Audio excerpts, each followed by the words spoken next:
Welcome to Focus Today, starring Dan Perkins, and I'm his special guest, Perry Atkinson. And you can always connect with Dan at danperkins.guru or songsandstoriesforsoldiers.us. There's a couple of the pictures of his landing page, and it's always a joy to have him. He's a political commentator, host of What's on My Mind podcast, and a series of historical romance novels, better known as Sad Eyes. And you can check that out online as well. And that's the soft side of Dan right there. There he is. All right, here he is, ladies and gentlemen, Dan Perkins. Good morning. How you doing, buddy? I'm glad, thank you. All right, so much to talk to you about. What is the Dan Perkins view of what's really happening with the Epstein case and the president? Well, my view is that I don't want to come across as being too simple here. So what? I mean, if we haven't got anything more, we had the former law professor at Harvard yesterday, who was an attorney for Epstein, indicating that there is no list, no client list, and really kind of chastised the media for trying to create a list when there wasn't one there. But I think what's interesting is that the Democrats, by and large, are extremely quiet. It's the Republicans who are raising all the mess of trying to figure out what's going on here and their need to know and all that stuff. It's the Republicans. It's not the Democrats. Because what the Democrats don't know is they don't know, because the deep state has failed them, they don't know what Trump knows. And that makes them very nervous, because if there are things that are there that would implicate current or former Democratic and or Republican leaders, the Democrats don't want that to happen. Okay, so, and the other thing is, the previous administration had access to all of this long before it came to Pam Bundy. So if Trump was on there, you know that would have been released.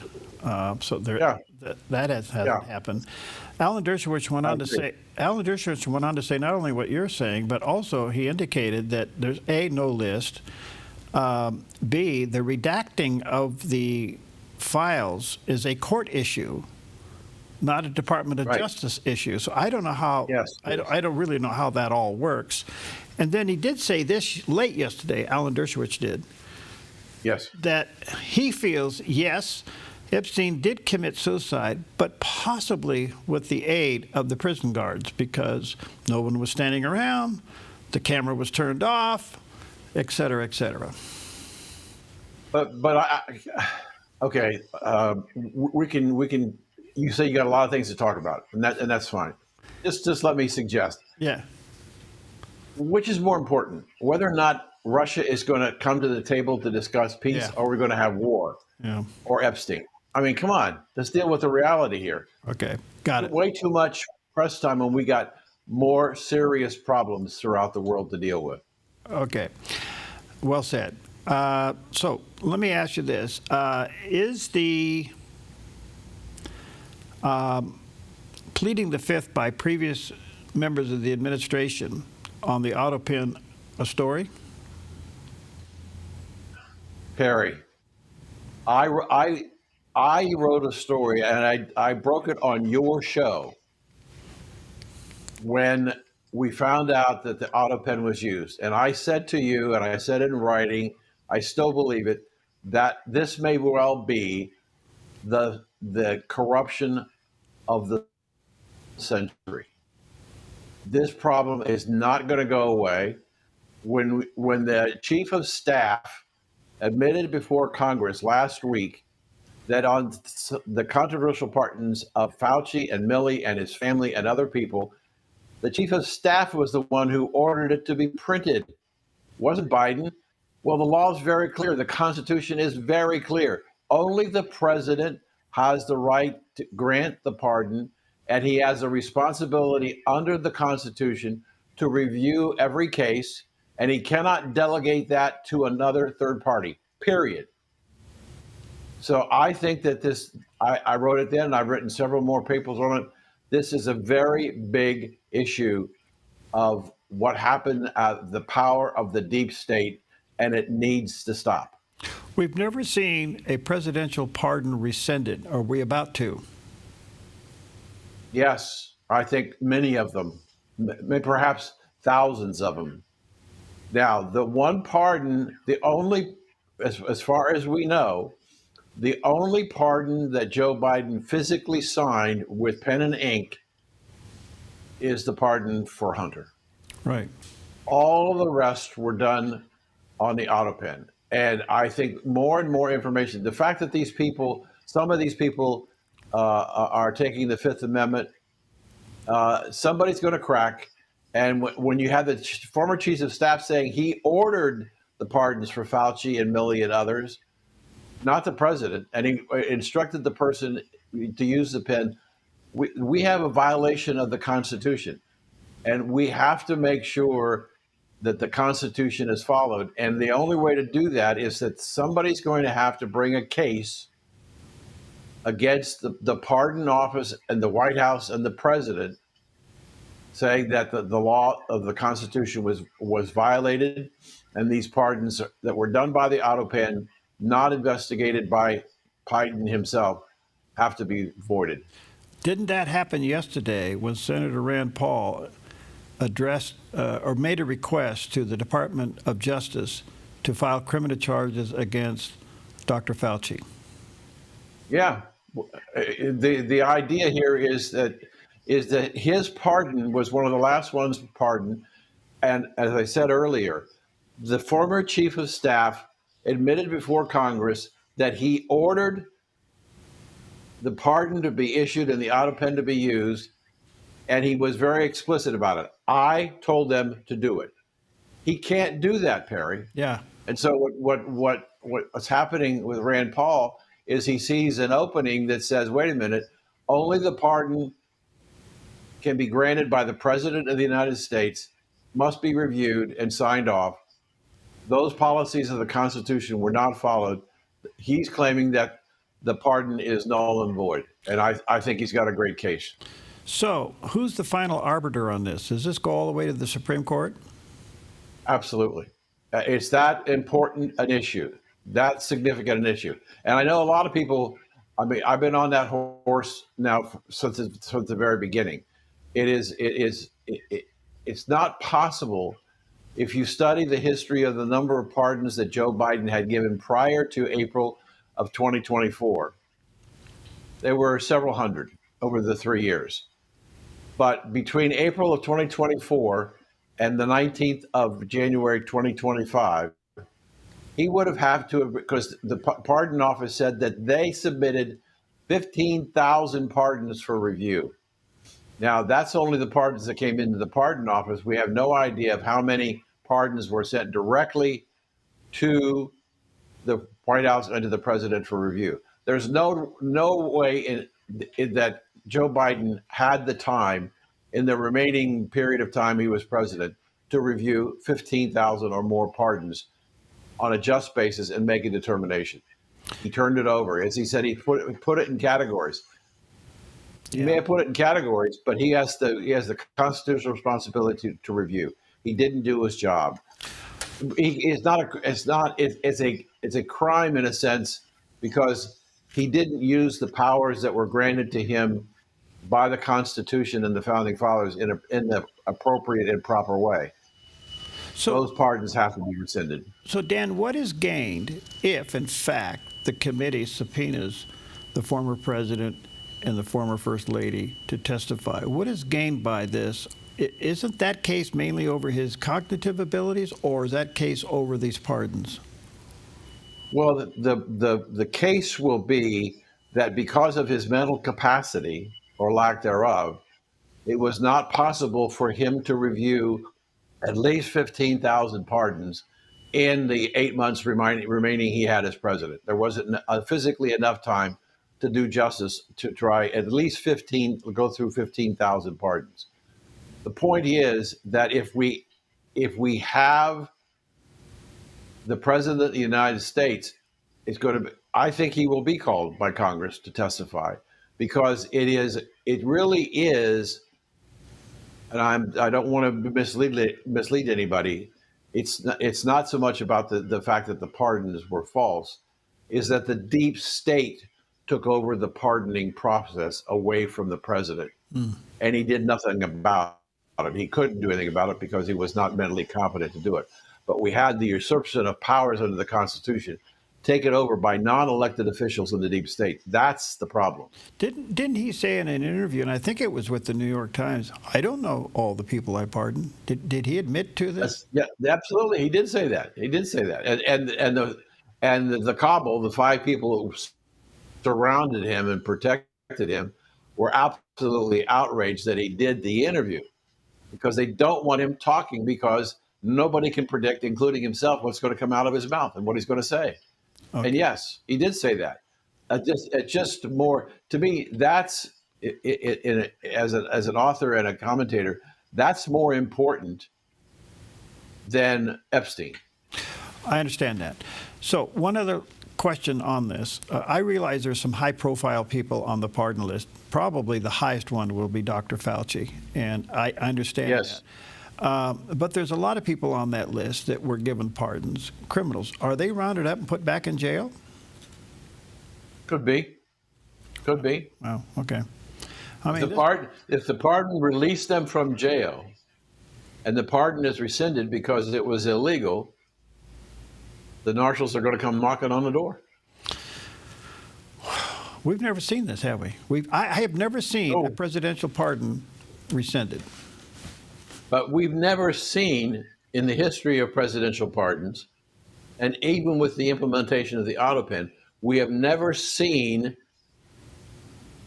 the number of pardons that were approved in such a short period of time by any other president. And you have to look at the process, and the process is the deep state had control of the process. They had control of the White House. Okay. One other quick question before I take a break, Dan. In the meantime, James Comey, Mr. Brennan and Comey are in an investigation. Yep. I find this interesting. Why do you announce an investigation? Why isn't an investigation supposed to be somewhat concealed? I mean, why are we announcing we're going after 2 high-profile people? Because I think that Kash Patel is playing a little public relations thing here. He's telling the American people what a lot of people, American people, have believed all along, that there was a great deal of corruption. We know that Comey signed at least 3 false FISA warrants to the FISA court. And he signed them knowing that the Steele dossier was in fact bogus. In fact, he told President Obama that it was bogus. And he signed them anyway. And other people, former attorney generals, signed it. The point is, it goes back to what we were just talking about. We have people who were not elected. Comey was not elected by the American people. Neither was Brennan or Clapper. These were deep state officials. They decided that they were going to control the agenda and what was going to happen, and they were going after the president of the United States, or the candidate, as it more recently, by using the power of the government to go after him to try and keep him from being elected president. That's basically wrong. The deep state is not there, whether it's lawfare or whatever it is, the Justice Department, the FBI, whatever it. None of those government agencies are supposed to be used for political purposes, yet they all were. And so he's letting them know, we're coming after you, but he's not told them what they're going to do. So he's basically trying to put a little bit of the fear of God in them. Is this investigation, I realize the PR side of it, that makes total sense. Let's just assume for a moment, are they under a statute to get this investigated in a certain amount of time? And what is the consequences if they're found guilty? Well, that's a really good question, because I did an interview with somebody I think you know, John O'Connor, the attorney from San Francisco. Yeah. He's been on my show from the very beginning. I interviewed him last Friday on this very issue that you're talking about. And he told me that in the case of federal crimes, let's say that there's a 5-year statute of limitations, okay? However, if investigating they find that in fact there was a crime committed to circumvent the law, then it's called a fold, FOULD provision, meaning if we had 5 years as a statute of limitations and we're already out, but the incident where the law was broken was in year 1, they'll go back and reset the clock at year 1 and start over again. So he thinks that the Folds position is what Patel and the Justice Department will use to go after Brennan and the likes, that even though the statute of limitations is up, the Fold provision allows them to go back in time and reset the clock. And that's what will be very nervous for the three amigos. If hypothetical, but if they're found guilty, do they go to jail? God, I hope so. Okay. I mean, that would be, I mean, you break the law, you pay the consequences, right? I mean, if you're a Republican. Okay. You had too much sugar on your cereal this morning. Let me take a break. Check out a couple of things. DanPerkins.guru, songsandsstoriesforsoldiers.us. Check out What's on My Mind podcast. And certainly go online and order his historic romance novel series, Sad Eyes. Check that out. We'll be right back.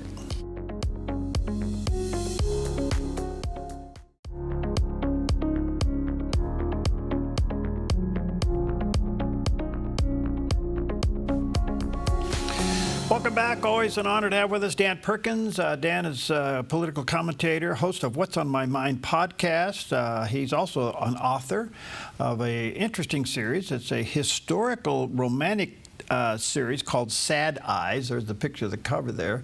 So you may want to check that out online. There's a couple of those novels, kind of a group of them there that you can take in. He does have a website, danperkins.guru, and songsandsstoriesforsoldiers.us. And this is an outstanding outreach ministry to veterans, and very successful. Dan, let me take you up into the geopolitical realm a little bit. It looks like what's happening now with the United States selling arms to NATO, which puts Europe in play in defending Ukraine and puts pressure on Putin. And he was given 50 days to come to the table, and he just basically blew it off. What's your take? Well, he also said yesterday, Putin said yesterday, that he would be willing to negotiate with the United States and the Ukraine for a settlement. So you never know with him what he's going to do, and so I think if he genuinely believes that Europe is going to support Ukraine and the United States is going to send the weaponry to the European nations, to their military to support Ukraine, he may have to start thinking a little seriously about changing his mind. What about the 100% tariff? That's got to be a motive. Oh yeah, the tariff. It's interesting. There was a person on Twitter X who was talking about that under Donald Trump, 70,000 jobs have been lost because of the tariffs, and thousands of companies have shut down. And I wrote a commentary on this, and I said, wait a minute, 238,000 small businesses went out of business under Biden's COVID-19 restrictions, 238,000. And in the first 6 months or so of his new term in office, the Trump administration has added 782,000 new jobs to the economy. And the economy is beginning to get stronger and stronger. So the people that are talking about all the bad things that Trump has done are not looking at truly what he has already accomplished in what will be up on Friday 180 days. Gosh, that's a great response. On top of that, have you noticed there's no inflation? Yeah, there's no inflation. The Treasury really needs to cut interest rates because there is no inflation, and interest rates would help spur the economy, especially housing. If you bring down the cost of mortgages, so here's the problem, Perry. All the promises. When Donald Trump does something, he makes a promise to the American people. And when he makes that promise complete, promises made, promises kept. Look what happened. I mean, on a historical basis, Perry, how many times have you seen the Supreme Court issue decisions after the closing session? Oh, The court is in session from September 1st to June 30th. Yet the Supreme Court is still issuing decisions now. They issued one yesterday, and they've issued a couple last week. They're going to say they've said to Trump, yes, you can reduce the size of the Department of Education, and so all the things that the left is saying he can't do, shouldn't do, won't do, and they filed their suits in the district courts, they were all overturned. So they didn't think, personally, they didn't think that they were going to win any of those cases. What they hoped to happen is that they could stop the momentum of Trump so that they had a chance to win the midterm. Now, I have to tell you, there was a congressman last week, and you may have seen this, and since you have a religious network, you'll like this. He encouraged all Democrats to pray for a recession. yeah. Because it would be the only way the Democrats could get control of the House. Yeah. Okay, couple things there. Some of those decisions that are coming out late, they were forced to deal with because they were done under emergency appeals. So while they were processing all the other cases during the session, and they usually write those opinions and don't release them until June or thereafter. Right. But somewhere in April, they started all of these injunctions against the president that went to the appellate courts that got kicked up to the Supreme Court under emergency appeals, and they had to deal with them. And that's the last thing they want to carry over into a new session. Right. So they had to work during the summer. Yeah. They couldn't go on vacation. Yeah, this is so interesting. Okay. So where do you think we are with Iran these days? Are we going to finish it off, or are we going to let Israel finish it off? I think we're going to let Israel finish it off, but you raise an excellent question, which I really want to respond to, and thank you for doing that. The Ayatollah has put out a $40 million bounty on President Trump. Now, that concerns me because at $40 million, you're going to have all kinds of people all over the world who are going to want that $40 million. And whether they're regular assassins, amateur assassins, or just people trying to get $40 million, I'm very concerned for the president's life. So that would suggest there has to be a regime change. Yes, and there is, I can't substantiate it, maybe you can. I was told recently that Donald Trump has said, if the Iranian government kills me, I want the country wiped off the face of the earth. Okay. Globally, with what's going on, Yes. isn't it, and I'm not trying to be Pollyanna here, I'm just looking at it way up.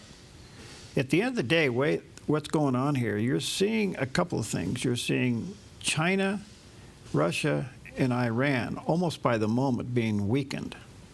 Because at the end of the day, the president's using tariffs to hit their economy. And Did you see yesterday what Japan's export numbers were? No. They were down for the second month in a row, record numbers, because they haven't signed the agreement. So they're dealing with the higher tariffs. Can you imagine what's happening in China, that they can't ship goods because they don't want to pay the tariffs? Yeah. and they can't ship them through Vietnam because they already closed that loophole. If you go through Vietnam to sell their stuff, we're still going to charge you an extra 40% tariff. Okay, So, case in point of that, we're buying some new equipment for a remodel here, and I canceled 2 orders based upon tariffs alone. mm-hmm. I mean, Do you have in an fact, alternative place? the tariff was more than the item, if you can imagine that. Sure. Do you have an alternative place to buy it? Well, the jobber between me and the product, you know, you get stuck in that loop. Yeah. And so the answer to your question is yes, we finally, you shop around, but it delays everything because you have to wait for it in another way. Sure. But why in the world would I pay a tariff worth more money than the item itself? It's kind of crazy. There's no question. And so you're not the story is that the docks in China are loaded with ships that have no place to go. Yeah. So it's And working. they're going their economy is coming down in a hurry. So tariffs will be the new weapon of war. And we are the largest trading partner for virtually every country in the world, because everybody in the country wants to sell their stuff in the United States. So we have tremendous leverage. Okay. It looks like more and more coming in at 20% or 10%. So, but we had $28 billion in tariff revenue in the month of May and June. Yeah. One last quick question. The president's been very frustrated with the Fed Chairman Powell. He just done everything. Yes. If he could, he would fire him, but he can't. So he's trying to intimidate him out of office. And Treasury Secretary Bessent is kind of like high on the list. What do you think about that? Well, the story that I read is that for a while, if they get rid of Powell, they want the Treasury Secretary to be the head of the Federal Reserve with 2 jobs. Oh, okay. Be Treasury Secretary and head of the Federal Reserve. Okay. Now, I don't think he could sustain that longer term, but they're talking about using him as the acting head of the Federal Reserve. Do you think Powell goes in the end? I think we've got next month is the Jackson Hole, and that may be his swan song. Oh, okay. Yeah, if he doesn't lower rates substantially, yeah, okay, good. Retiring. I've had other economists on, and people that don't really have the dog in the fight politically. They're just economists. You know, I've had them on, and they say that Powell's by far the worst Fed chair we've ever had. And may I ask you a quick question about that? Who hired him? Donald Trump. Yeah. What do you do with that? Well, you know what? Come to think of it, you just made a good point because, coming off the apprentice into the presidency, he likes the word "you're fired," and this one has got him frustrated because they can't fire him. That's right. That's right. That's right. Hey, Dan, good to see you. I think Powell will probably resign after Jackson Hole. Yeah, good. Hey, good to see you, buddy. Thanks for your time. We value it greatly. Let me say it a couple of places, folks. Check out his podcast, What's on My Mind podcast. DanPerkins.guru is his personal website. The outreach to veterans is Songs and Stories for Soldiers, outstanding organization that he helps veterans through their PTSD. Amazing tool that he uses there. And then check out his soft side, his romantic novels, better known as Sad Eyes. Good summer read. Good summer read. There you go. God bless you, pal. Good to see you. Thank you. Take care, sir. Okay.